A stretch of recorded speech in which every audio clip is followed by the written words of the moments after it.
माँ ने मुझे तुरंत बुलाया है, जरा होकर आती हूँ, घर का ख्याल रखना। फिर गौरी कभी घर से निकलती है। अपने घर के बाहर बैठी उसे हरियाली तोती दिख जाती है। अरे तोती, सब बढ़िया है, तुम बाहर कैसे बैठी हो? कुछ नहीं गौरी, मिट्ठू का इंतजार कर रही हूँ, कहीं कल की तरह आज भी नशे में गिरता पड़ता ना आए। तोती बहन, तेरी मेरी हालत एक जैसी है। एक तेरा पति है जो कमाता खूब है लेकिन शराब में सब कुछ लुटा देता है, और एक मेरा पति है, कमाने के नाम से ही डरता है। हम बेचारी पत्नियां करें तो क्या करें? हाँ गौरी, बात तो सही है, लेकिन आपके पास पहनने को गहने हैं, झुमके, रोज नई नई फैशन करती हो। अब कालू भैया तो कमाते नहीं, तो इतना सब कैसे कर लेती हो?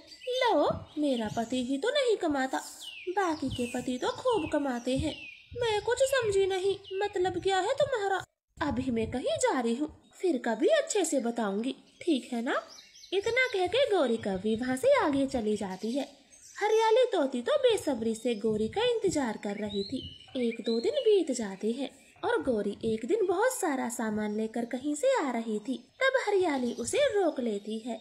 गौरी बहन, अब बताएं, उस दिन तो बात पूरी नहीं हुई थी।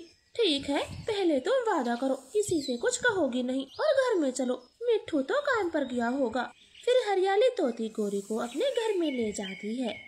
हरियाली, पहले ये देख चांदी की पायल, कैसी लगी? बहुत सुंदर और महंगी है ना? बहुत सुंदर। और ये देख सोने का मांग टीका, ये भी बहुत सुंदर है, मगर ये महंगा होगा। आपने कैसे खरीदा? खरीदा नहीं, गिफ्ट में मिला है। एक सुनार कौवे से मेरी गहरी दोस्ती है, ये सब उसी ने दिया है। और देख, खर्चे के लिए पैसे भी अलग से दिए हैं। गौरी बहन, इसका मतलब आप कालू भैया को धोखा दे रही हो। अगर उन्हें इस बारे में पता चलेगा तो आपको तलाक दे देंगे। चल हट पगली, पहले पता तो लग